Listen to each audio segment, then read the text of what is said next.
Bonjour mes petits fenouils redondants. Comment ça va? Moi ça va. Petite vidéo improvisée aujourd'hui, on va parler de Kaamelott. Générique.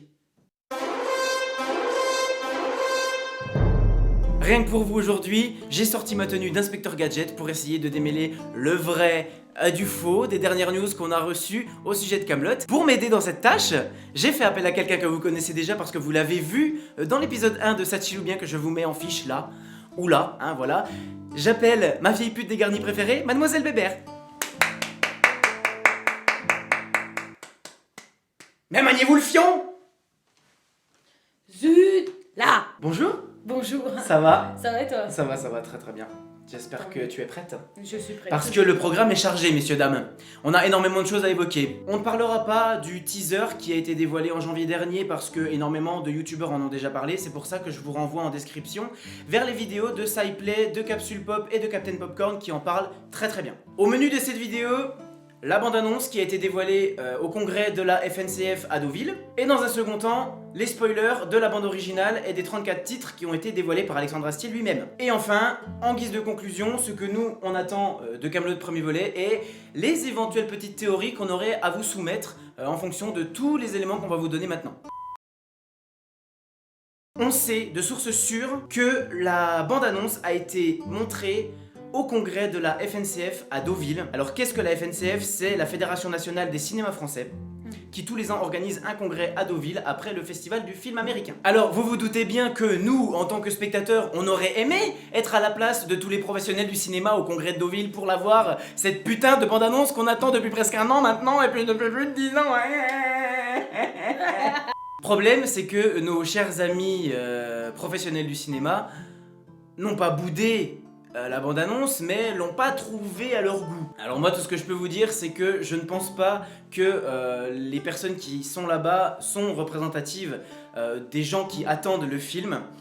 Pourquoi? Parce que je les mets pas tous dans le même panier, bien entendu, mais une majeure partie ne peut pas blairer la comédie française qu'ils trouvent beauf. Et c'est peut-être l'image dont souffre Kaamelott auprès des professionnels du cinéma, c'est que ils doivent sûrement faire l'amalgame entre ça et des comédies du genre Les Visiteurs ou Qu'est-ce qu'on a fait au bon Dieu ou des choses un peu comme ça, peut-être un petit peu plus grivoises. Ça, alors certes, Kaamelott, on va pas dire que c'est pas grivois parce que ce serait mentir, mais c'est loin d'être voilà quoi. Je ne me base uniquement que sur ce que je sais de sources sûres et je sais que la bande-annonce a été entre guillemets descendue par ceux qui l'ont vue, ou tout du moins une bonne majorité. Je ne me fie pas spécialement à l'avis de ces personnes-là, on verra ce qu'il en est quand elle sortira et mon ressenti après le premier visionnage.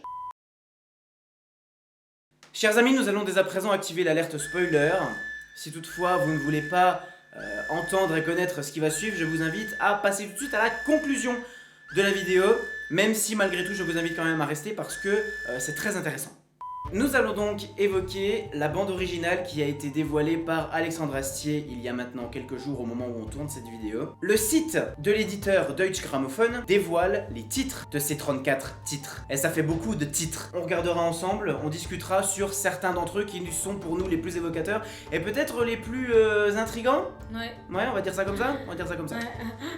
Nous avons donc Abordage en mer Rouge, Le péché de Lancelot, 7 jours de marche, Le Wadi, L'augure de Fraganan, je ne sais pas comment ça se dit, Sous la Bretagne, Les héros de la résistance, Merlin le cartographe, Marche Aquitaine, Fouradja, Une clairière près de Gaune, Une attaque burgonde, L'intrigante à bouclette, La nouvelle table ronde, Les jeunes aventuriers, Léodagan et l'Arsenal, Les ravins de la mort, M'évanouis au geôle, Le talent de Yagu ou Yagou, Collègue l'étrangleur, L'épaule de Shedda, Robobrawl, Excalibur morte, Arthur et les musiciens, Le martyr, Arthur à la tour, Une autre attaque burgonde, Désenchevêtrement, Excalibur noir, Judex, La mort le roi Arthur, Orsa, Prêt pour l'aventure.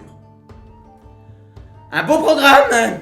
Alors on va parler des plus importants, qui m'ont sauté on va dire aux yeux. Hein. Il y a l'abordage en mer Rouge.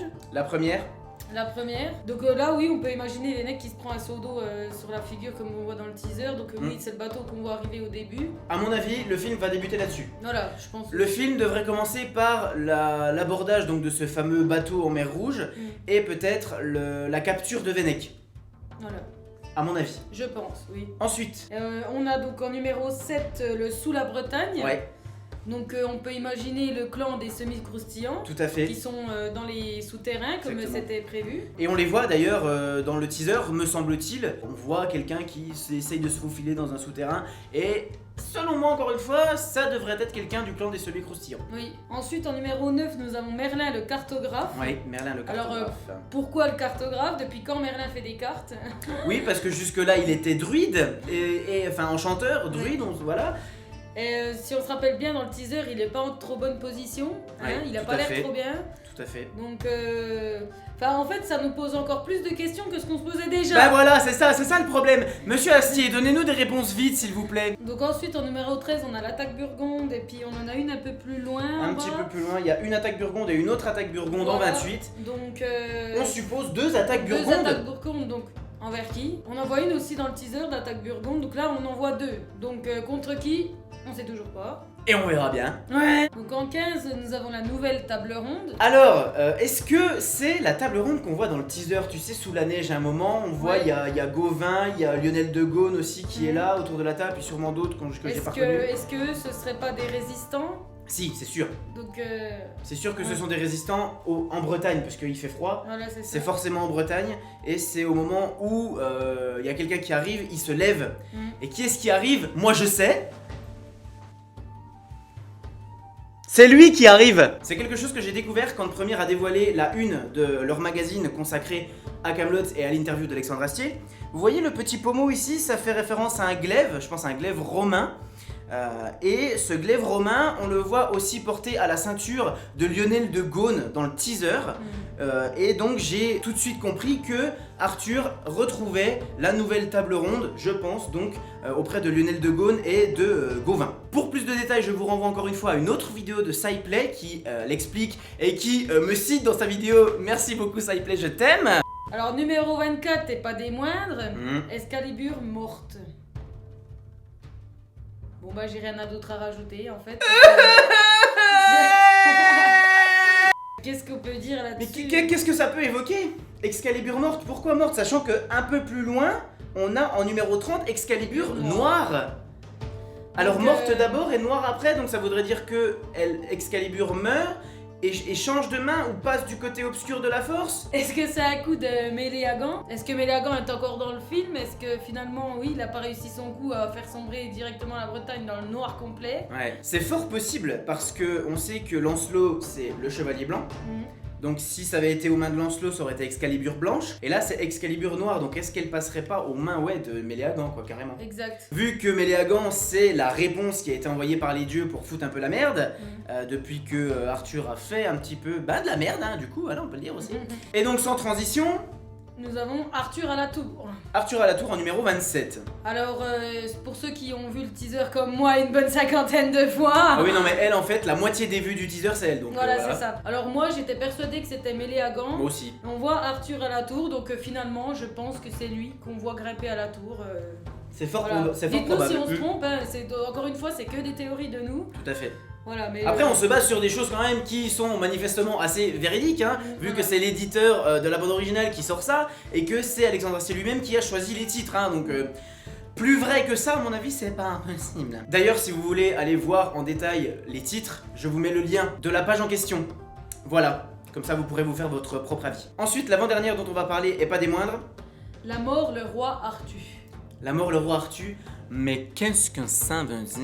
Alors pour paraphraser les journalistes de Première qui ont fait un super article sur les titres de la bande originale, La mort le roi Arthur, c'est pas une faute de frappe, c'est tout simplement l'un des 5 récits du groupe de récits de la légende arthurienne qui s'appelle Lancelot Graal, et dans lequel on va comprendre que Arthur met fin à son règne. Alors directement ou indirectement, on ne sait pas. Donc je pense que là, quand on lit La mort le roi Arthur, ce n'est pas à prendre au pied de la lettre. C'est-à-dire qu'il ne s'agira pas peut-être de la mort physique d'Arthur, bah, mais voilà, moi non plus, mais de sa mort en tant que roi. Exact. Voilà.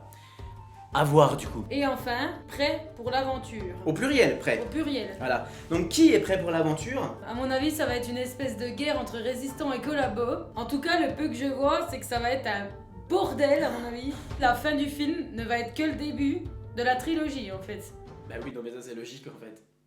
C'est que le début de la trilogie, c'est que le premier est connasse. Ah mais oui. À mon avis, la fin du film, ouais, ça va être... On va rester sur notre fin, on n'aura qu'une hâte, c'est d'avoir le deuxième volet. Enfin, vu comme je vois les titres, comme ils sont dans l'ordre, voilà, on peut voir... Alors du coup, j'ai une question. Est-ce qu'on va attendre encore 10 ans? Et pour terminer sur cette bande originale, on va quand même évoquer les différents noms de personnages qui sont dans les titres, parce qu'il y a quand même énormément de personnages que l'on ne connaît pas. Alors autant on va avoir du Lancelot, autant on va avoir du Merlin, autant on va avoir de l'attaque Burgonde, autant on va avoir du Léodagan, mais il y a énormément de personnages que l'on ne connaît pas. Alors pour les citer les uns à la suite des autres, vous avez le Wadi. Alors est-ce que c'est un personnage ou est-ce que c'est un instrument, un outil, est-ce que c'est une machine de guerre, on ne sait pas. On sait pas. Franagan, qui est ce Franagan ou ce Franagan? Je ne sais pas non plus, on ne sait pas. On saura plus tard. L'intrigante à bouclette, qui est cette intrigante à bouclette? Est-ce que c'est celle que l'on voit dans le teaser et qui s'affiche maintenant? Yagou, qui est ce Yagou? Qui est ce Yagu? Est-ce que c'est aussi un des personnages que l'on voit dans le teaser? Est-ce que c'est le personnage un petit peu bedonnant avec les cheveux blancs que l'on voit au bord d'une rivière ou d'une cascade en train de laver son linge? Est-ce que c'est lui? Est-ce que c'est pas lui? On ne sait pas. Et voilà, du coup, donc quelques personnages nouveaux qui vont arriver incessamment sous peu. On espère les retrouver le 25 novembre si tout va bien. Hein, Covid, laisse-nous tranquille, merci. Pour conclure, cher ami, je remets les lunettes d'Inspecteur Gadget. C'est moche, je les renlève. Donc voilà, le film sort le 25 novembre, la bande originale sort le 27, donc 2 jours après. Quelle histoire. Quelle histoire les amis. Ça fait 10 ans qu'on attend. 10 ans depuis la fin de la saison 6 que l'on attend la suite des aventures d'Arthur, que l'on attend son retour. Alors la bande-annonce, comme je vous l'ai dit, a été montrée au congrès de la FNCF. Ça a laissé dubitatif les gens qui étaient là. Dubitatif, c'est pas tout ce qui se passe à la campagne? Non, ça c'est psychologique. Non, psychologique, c'est ce qui se passe dans la tête. Donc voilà, nous on attend qu'une chose, c'est d'être le 25 novembre, de pouvoir prendre notre ticket, de pouvoir nous asseoir dans notre fauteuil et de pouvoir nous régaler devant un film qu'on attend depuis trop longtemps. Et donc du coup, qu'est-ce qu'on attend du film? Bébert, qu'est-ce que t'attends du film? Alors moi, personnellement, je laisse faire Astier. Astier l'a dit lui-même, il s'autorise à déplaire aux fans, donc il faut pas s'attendre, je pense, à un truc peut-être dans les tons du livre 1 à 4, parce que d'après ce que je vois sur les réseaux sociaux, tout ça, je vois que beaucoup de personnes attendent l'humour du livre 1 au livre 4. Oui. Moi, je pense qu'on sera plus dans la tournure du livre 5 et 6. Je suis assez d'accord. C'est pourquoi j'invite tous ceux qui n'ont pas vu on va dire les formats longs de Kaamelott, donc le livre 5, livre 5, livre 6, voilà, tout à fait. à vraiment s'approfondir un peu plus sur le sujet et à vraiment écouter et comprendre ce que Astier a à nous dire. Voilà. Parce que malgré, pour compléter ce que tu dis, malgré les saisons 5 et 6 qui sont absolument formidables au niveau de la narration et au niveau de l'histoire, du développement des personnages, etc., les livres 1 à 4 ont énormément souffert de la télé, ont énormément souffert du format qui leur imposait déjà un budget, qui leur imposait la durée des épisodes. Et pour ça, je vous renvoie à l'absolument formidable vidéo de Victor Bonnefoy, alias In The Panda, qui parle pendant 1 heure de comment Astier réalise. Et ça, c'est très important.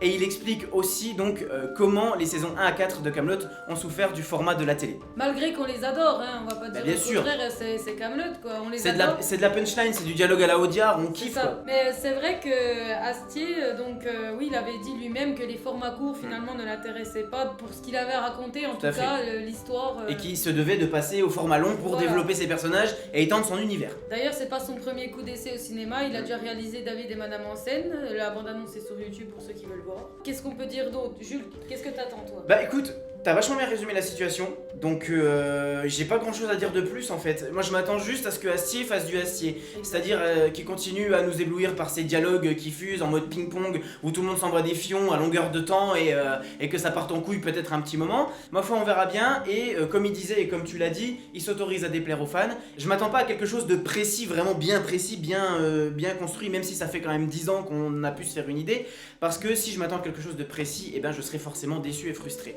Donc je laisse la porte ouverte et Monsieur Astier, j'ai hâte de retrouver votre petite frimousse sur les écrans géants. Voilà les amis, c'est tout pour nous aujourd'hui. N'hésitez pas à nous dire en commentaire ce que vous avez pensé de nos théories et à nous dire aussi les vôtres, parce que ça nous intéresse. La communauté Kaamelott, elle est énormément présente sur les réseaux, donc dites-nous un petit peu ce que vous pensez de tout ça et voir si on s'est trompé, si on s'est pas trompé. Et voilà. Merci beaucoup Bébert d'être venu me filer un petit coup de main sur cette vidéo. Je t'en prie. J'espère qu'on se reverra. Si on doit reparler de Kaamelott, je pense qu'on fera une vidéo pour débriefer le film, Bien sûr. hein, et même peut-être pour débriefer la bande-annonce aussi, parce qu'on va avoir un petit peu plus de matière là Oui, pour le coup. effectivement. Et donc on se reverra à ce moment-là. Pas de soucis. Voilà, merci Ça beaucoup. marche. Cassez-vous. Voilà, cassez-vous. C'était Jules, de Bad Kid Productions. Vive les arts, vive le cinéma, vive Alexandre Astier, et vive la vie.